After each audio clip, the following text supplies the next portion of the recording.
Hi everyone. Today I'm going to be talking about Saint Agnes of Rome. She's my saint.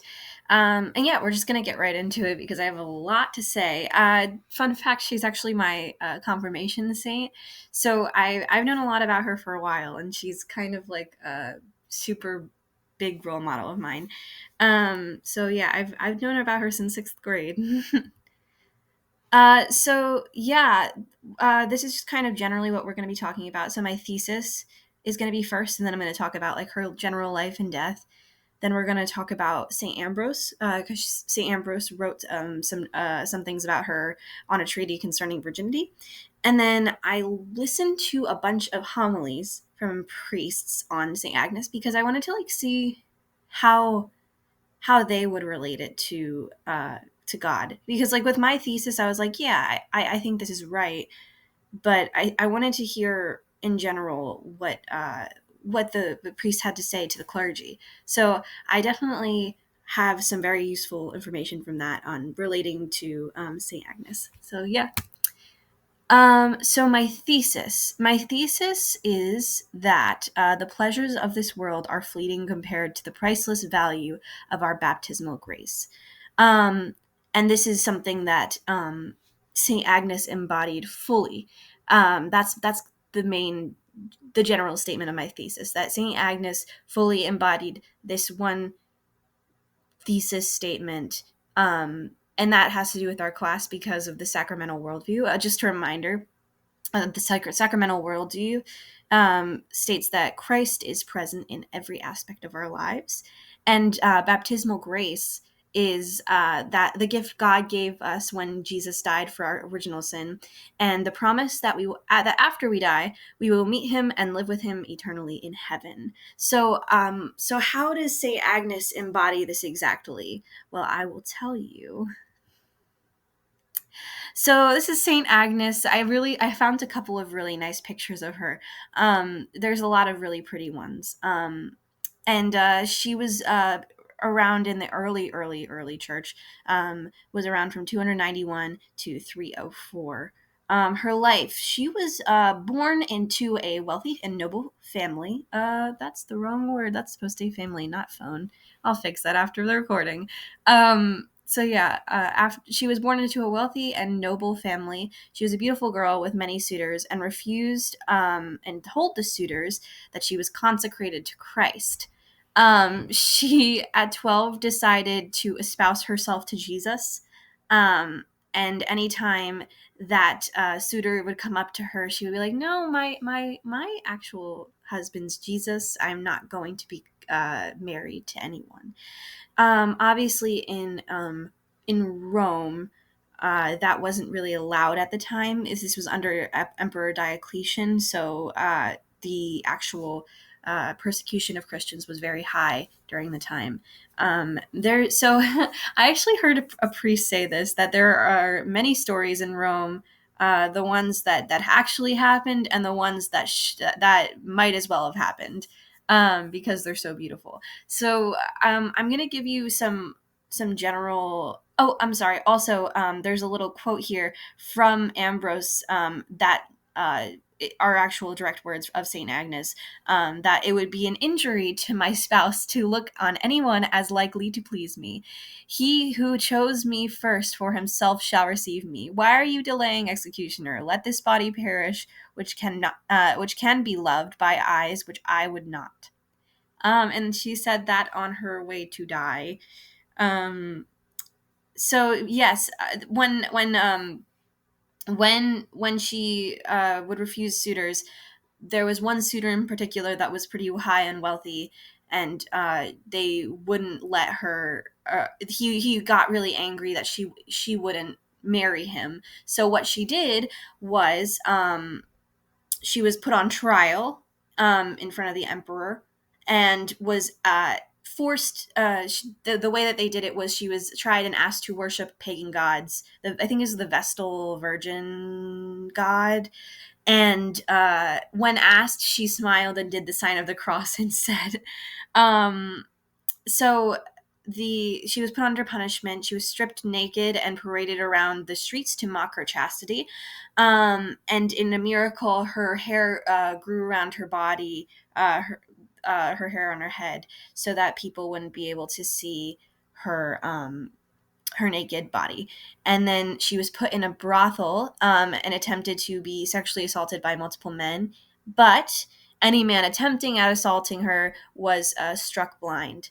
So that was that's pretty. That's also another miracle. Um, then she was sentenced to burn alive, and the flames wouldn't light for a little bit, even though they had the fuel and fire. And then when they finally did light it, the flames shot out to the sides, not touching her. Which happens often with virgin saints. Saint Philomena is another saint that this happened to, where they tried to burn her and the flames wouldn't touch her. So that's really awesome. And the entire time she was smiling because she knew by the end of all of this that she was going to be with her spouse in the end. And that's what goes back to that little quote that I gave. Ultimately, she died by the sword or beheading under Emperor Diocletian. Her feast is January 21st.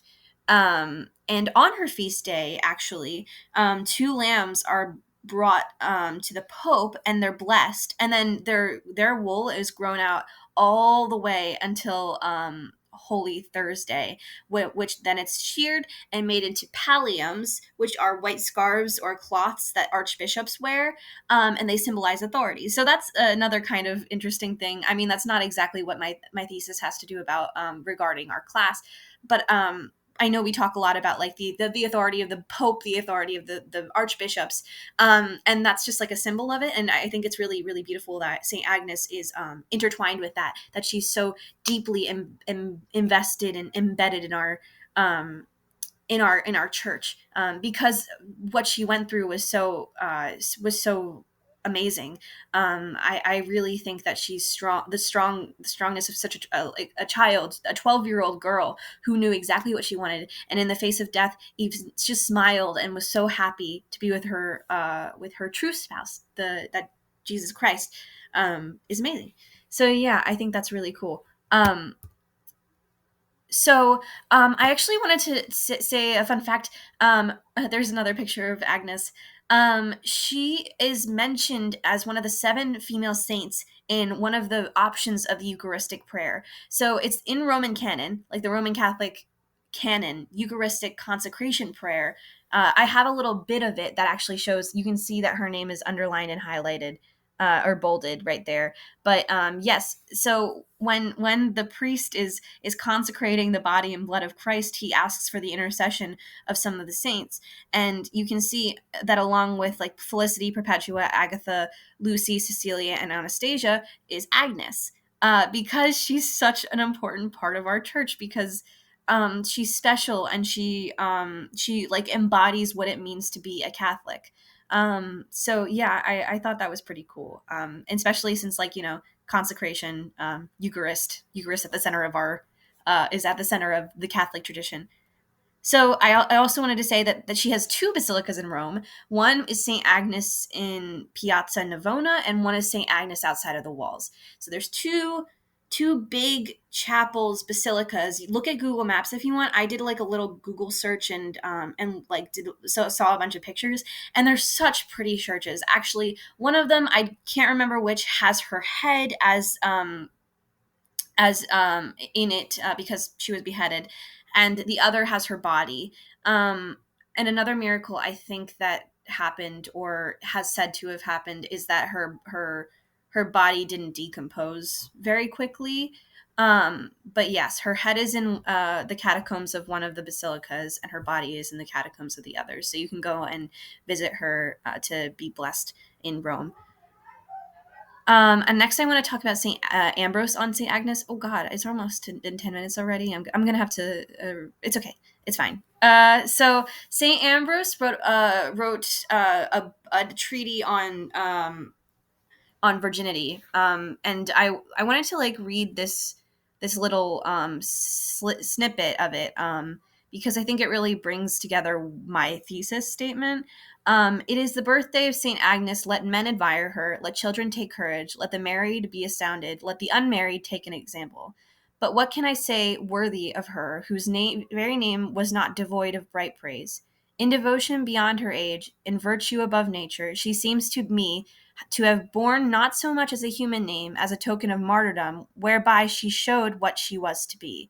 Now, specifically with that, her name means pure or holy in Greek and lamb in Latin. So I think that's like important to note from St. Ambrose, that he's kind of being like, she was so great, but also like, look, she was kind of born into this. Look at what her name means. Her name means pure and holy. She was a virgin martyr, and she kind of lived up to her name.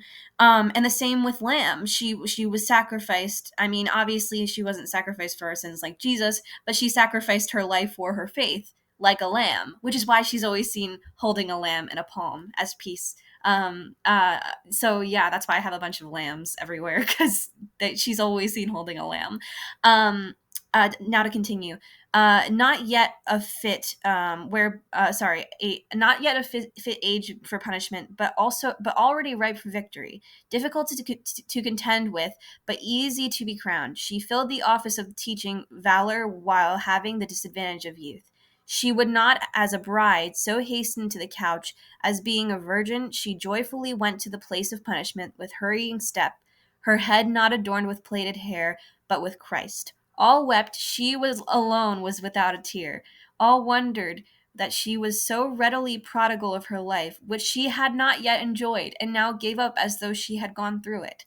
Everyone was astounded that there was no one to that there was now one to bear witness to the Godhead, who as yet could not, because of her age, dispose of herself. And she brought it to pass that she should be believed concerning God, whose evidence concerning man would not be accepted. For that which is beyond nature is from the author of nature.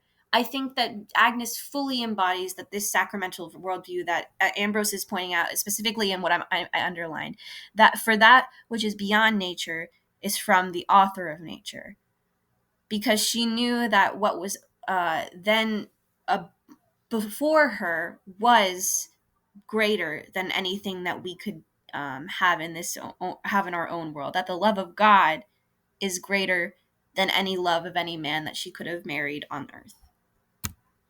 Finally, I want to talk about Marin in relation to Saint Agnes. So yeah, honestly, this is from this was explained to me in a video by Father Ignatius for this retreat called the Universal Call to Holiness. And he talks about this reading that he had. It's obviously like the reading isn't specific to Agnes because she's not fully mentioned, but so he there's the specific quote: our flesh is war our flesh wages war against us in two distinct manners, and thus the great enemy of our soul, by its instinctive horror of suffering and by its insatiable desire for pleasure. You can read the rest of this, but basically Father Ignatius talks about how Marin says that these two things are what are what we deal with our entire lives. We're always fighting against the desire for pleasure, and we're always fighting against the horror of suffering from our bodies. And that a 12-year-old girl was able to fight away this desire for pleasure because she was satiated by Christ and dedicated to Christ. Her dedication for Christ allowed her not to take a suitor until at all, until she died. And then the horror of suffering, which also was overtaken by Christ, who she was so enthralled in her love for God that no threat of death or bodily suffering could cause her to fear or waver. And she was face to face with death, humiliation, pain, and sexual abuse, and took it with a smile. There's this one. One of the I think the archbishop, when I was receiving my confirmation, told me this story, and I couldn't find it anywhere online, so I don't know if it's actually true. But if it is true, that's really cool. That she wore a wedding dress on her execution day because she knew that she was going to meet her bride, or not her bride, but her groom. That she herself was a bride. I think that's just so beautiful. Who knows if it's actually true, but it's a cute story. um in my opinion, Marin, like from what I read, the sections that I did read, is like very worldly bad, spiritual good. But so was kind of Agnes. She wasn't like as strict as he was, but she kind of had made up her mind that she didn't need whatever was in this physical world, and she just wanted what was in the next. So like, I know in class we talked about how not all worldly things are bad, but when you make that sacrifice, it's something that people should respect and that she was venerated for. So yeah. Um so basically, like, if we look back at my thesis, the pleasures of the world are fleeting compared to the priceless value of our baptismal grace. Every aspect of Agnes's life lived out the sacramental worldview. Her courage and ability to see life as an opportunity to encounter God and live faithfully to him in the face of so much sin and temptation is applaudable and venerable, especially since she was only 12 when doing so. She's so nice. She's the patron saint of the Girl Scouts, of people who have gone through sexual assault, of young girls, and she's just such a cute saint. And actually, really quick, I wanted to show in sixth grade, I made a little shrine to Saint Agnes, and there's a little rosary in here, and I made a there's a prayer to Saint Agnes, and then here's a picture of her. There's a picture of her and a little sheep that I made out of cotton balls. So yeah, it's a very there's one side, and here's my Saint Agnes. I really love Saint Agnes. I kind of went over time, but I hope that didn't. I hope that all made sense. I really like her. So yeah, have a good one. Bye.